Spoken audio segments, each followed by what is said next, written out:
Although Os Guinness's speech was very long, I enjoyed every last minute of it because it was filled with the best quality speaking, and I loved all his stories and detail that he went into every topic. In this speech, I will be using the public speaking competence rubric for all 11 of his uh, areas of public speaking, and we'll rate them from level of 1 to 4, 4 being the best, and 4 being the worst.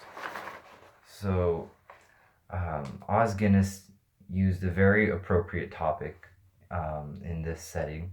He spoke at Stanford University, which is a very prestigious school, and many uh, smart, intellectual people are were listening to his speech there, and his speech was at the same level as those university students and professors listening, and the audience seemed relatively interested, and because they had plenty of questions at the end, and the speech was, although it was slightly confusing for me as a high schooler, I could tell that those listening were having a great time.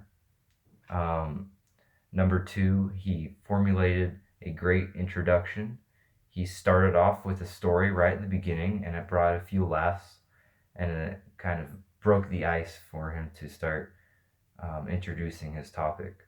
And number three, he used an effective organizational pattern. He used a very obvious outline throughout his whole speech. He um, told us what he was going to talk about, and then explained that topic and went on to the next one. It was very easy to follow. Um, Number four, he located um, and synthesized many important supporting materials. He used a lot of um, data to support his work, quotes, stories, um, and all of those helped support what he was speaking about. And his topic, Time for Truth, seemed very appropriate for that time because um, nowadays there isn't much truth left, and it's confusing to find that. So I feel like that speech was important um, because many people are looking for truth and they can't find it, and they think they've found truth, but it ends up being something that they're not looking for. Number five, he developed an amazing conclusion. He wrapped up all his points. He went back to certain things that he talked about earlier and cemented those into our brains. Number six, he really demonstrated careful choice of words. He used a lot of vocabulary that even I didn't know, and it it not only sounded good, it was it brought his point across in not in an elaborate way, and it wasn't boring to listen to like maybe I might be doing right now. Number seven, he effectively used amazing vocal expression. He wasn't speaking very monotone and only in one um, like this.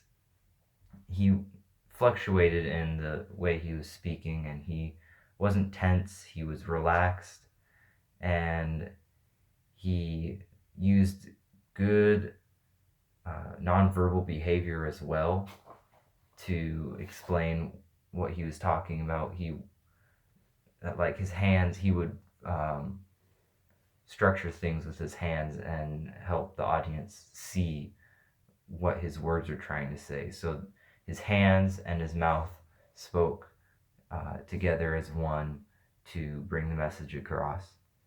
Number nine, he successfully adapts the presentation to the audience. Um, there were times in the presentation where he could tell the audience might not have grasped the subject as well as they could have, so he simplified it a bit more and gave examples and analogies and metaphors, and that's what really helped. Number 11, the last one, he used a very good persuasive message.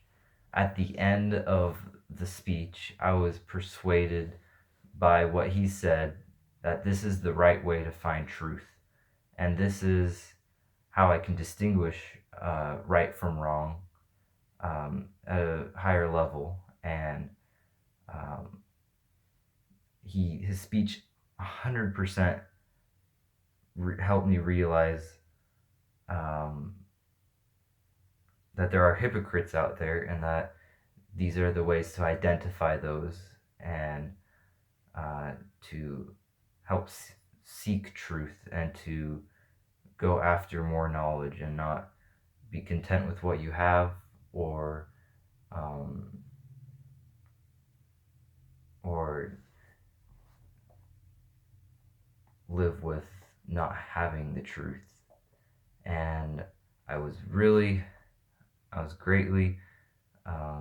amazed by what he spoke about, and I loved what he said. And um, thank you very much for listening to this speech.